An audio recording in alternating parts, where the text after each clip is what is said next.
जय श्री राम भाइयों, जय श्री हनुमान।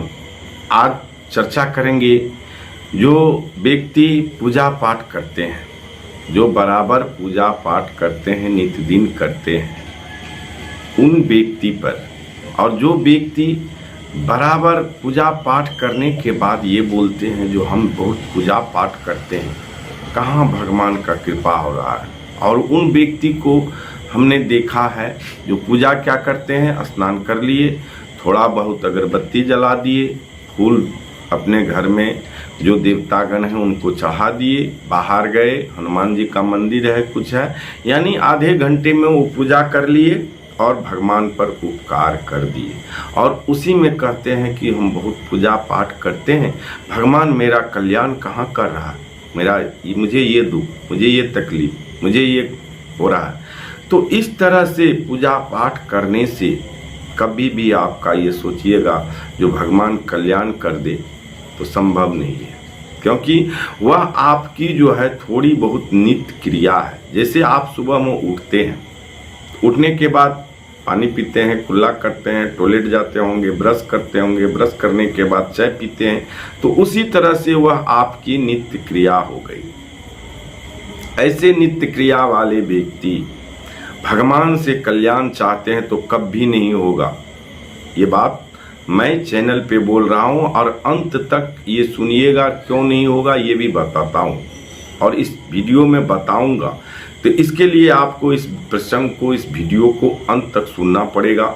और सुनने से पहले यदि आप पहली बार चैनल पर आए हैं तो कृपया करके चैनल को सब्सक्राइब कर लें, बेल आइकन को प्रेस करके ऑल पर सेट कर लें और कमेंट में प्रभु श्री राम का नाम अवश्य लिखें। और लिखने के बाद मैं ब्रजेश पाठक आप सभी लोगों का अपने YouTube चैनल पर हार्दिक स्वागत करता हूं। और स्वागत के साथ साथ बोलना चाह रहा हूं कि जो वीडियो को अंत तक अवश्य सुनिएगा भाइयों, कारण जो आज का जो प्रसंग है सिर्फ व सिर्फ पूजा पाठ करने वाले व्यक्तियों से संबंधित है। क्योंकि आखिर में मैं देखता हूँ कुछ दिन पूजा पाठ करने वाले व्यक्ति भगवान पे नाराज हो जाते हैं, भगवान से ही अनुरोध विरोध करने लगते हैं। आप भगवान से आकांक्षाएं बहुत रखते हैं, जिस वजह से आपकी पूर्ति तो हो नहीं पाती है, आप भगवान पर नाराज हो जाते हैं। भगवान का ये काम नहीं है जो आप भगवान को पूजने लगे आपको धन संपदा से भर दे। नहीं, भगवान आपको धन संपदा से नहीं भरेंगे। भगवान का काम ये नहीं है जो आपको सुखी रखना। भगवान का ये काम नहीं है जो भक्त को क्या कहता, पूरा धनवान, बलवान, बुद्धिमान, ज्ञान, हाँ ज्ञान देना काम है उनका, लेकिन ये जो सोचिएगा जो हम भगवान का पूजा किए और इस तरह से पूजा, जिस तरह से हम बताए हैं, इस तरह से पूजा करने पर मेरा कल्याण हो जाएगा, तो बिल्कुल नहीं होगा। ऐसा कितने व्यक्ति हैं, अरबों में, हमारी समझ से अरबों में विश्व में ऐसा व्यक्ति है जो थोड़ी बहुत पूजा से चाहते हैं जो हमारा कल्याण हो जाए। कभी नहीं होगा, कागज पर नोट करके लिख लीजिए। उसके लिए भगवान के लिए आपको व्याकुलता अपने आप में लानी पड़ेगी।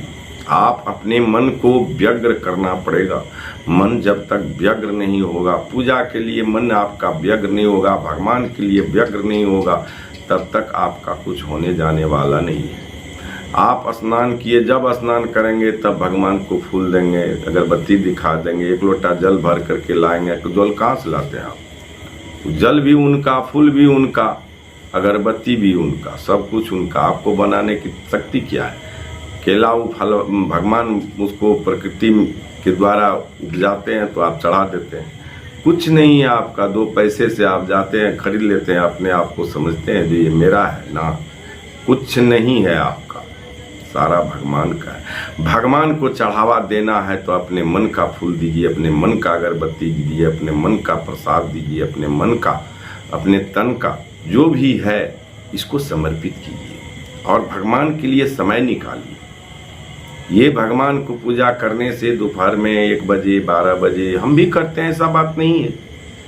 हम आपको क्या कहेंगे, हम भी ये पूजा पाठ करते हैं, लेकिन उनके लिए यदि आप 1 घंटा पहले जगते हैं, और सुबह सुबह उनका चिंतन करते हैं 4 से 5 के बीच में। 4 से 5 के बीच में यदि आप उनका चिंतन कर रहे हैं, चिंतन में लग गए हैं, तो वह चिंतन भगवान सुनते हैं, क्योंकि उस समय में आप केवल व केवल उन्हीं के लिए उठते हैं। किनके लिए? प्रभु परम पिता परमेश्वर के लिए। वह चिंतन परम पिता परमेश्वर ही सुनेंगे। उस टाइम में, उस समय में एकदम से वातावरण शांत रहता है और उस समय में देवगण पृथ्वी पर विराजते रहते हैं। किसी न किसी मार्ग से वह अपने भक्त को देखते रहते हैं। देवगण का वह समय देवगण का ही है। ब्रह्म मुहूर्त का समय ही भगवान का होता है और वह भक्तों को देखते हैं। और जब देखते हैं जो बिस्तर पर सोए हुए हैं तो बड़ी हंसी लगते हैं। इसलिए उस टाइम में उठा कीजिए। यदि आप उसी टाइम में आपको सोना पसंद है, उसी टाइम में कितने आदमी को होता है, उसी समय में हमको कहता नींद आता है, अच्छी बात है। देवगण पधारते हैं तो आपको नींद आती है। नींद आती है तो भैया 10 मिनट भी उठ करके, 5 मिनट भी उठ करके उनसे क्षमा तो मांग लें, फिर सो जाए। नींद आती है तो रात को क्या नींद नहीं आती है? रात को भी कितने आदमी हैं, मुनि हैं, महात्मा हैं जो उनसे प्रार्थना करते करते उनका सो जाते हैं और प्रार्थना करते करते उठते हैं। खाते पीते सोते जागते लिखते पढ़ते चलते फिरते उनकी भजन माला टूटती नहीं है, भजन होती रहती है और उन्हीं की भजन भगवान सुनते हैं। ऐसे ही भक्त के भजन को भगवान स्वीकार करते हैं। और ऐसे भक्त का जो हम एक बार गए, फूल अक्षत चढ़ा दिए और थोड़ा बहुत गए अपना क्या कहता है खेत खतिहान या दुकानदारी पे, तो लोग ज़्यादा हो गया और कहेंगे भगवान नहीं सुनता है, भगवान पे दोष मढ़ेंगे। भाइयों, ऐसा कभी भी दोष भगवान पे मत लगाइएगा, क्योंकि भगवान जो हैं, प्रभु जो हैं, उनकी रचना बड़ी, ये जो कहिएगा वो बड़ी, माने क्या कहता है, लिखे जो हैं बड़ा गढ़ के लिखे हैं। कहते हैं मनुष्य का पहले कर्म रचा जाता है, कर्म पहले रचा पाछे रचा शरीर। तो इसलिए हमारे वो कर्म को, थोड़ी बहुत पूजा को भगवान ये कहिएगा तो नित्य क्रिया में आता है। पूजा पाठ करना है तो थोड़ा सा भगवान को जब फुर्सत, जब लेट हो ही गया तो फुर्सत में आराम से, चैन से, शांति से तब पूजा कीजिए। क्रोधित होकर के पूजा करेंगे, क्रोधवश पूजा करेंगे, क्या कहता है, ये प्रतिशोधवश पूजा करेंगे तो ये पूजा भगवान स्वीकार नहीं करते हैं। शरीर जल रहा है, गुस्सा में जल रहे हैं, भगवान का पूजा करेंगे, कभी ये पूजा प्रभु स्वीकार नहीं करते हैं। इसलिए पूजा पर जब भी बैठिए एकदम शांत दिमाग से, शांति से, और उनका चिंतन कीजिए। अजपा थोड़ी बहुत जप कीजिए। अगरबत्ती फूल पानी चढ़ा देने से हम समझ लेंगे अपने आप को जो हम बहुत बड़े पुजारी होंगे, तो ये संभव नहीं है।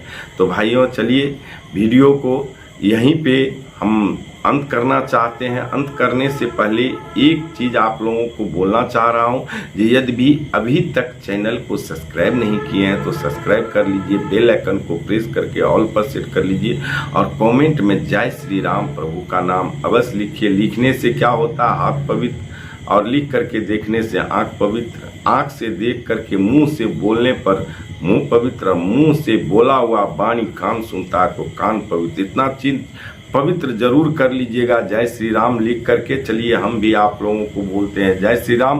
प्रभु करे सभी सुनने वाले का कल्याण।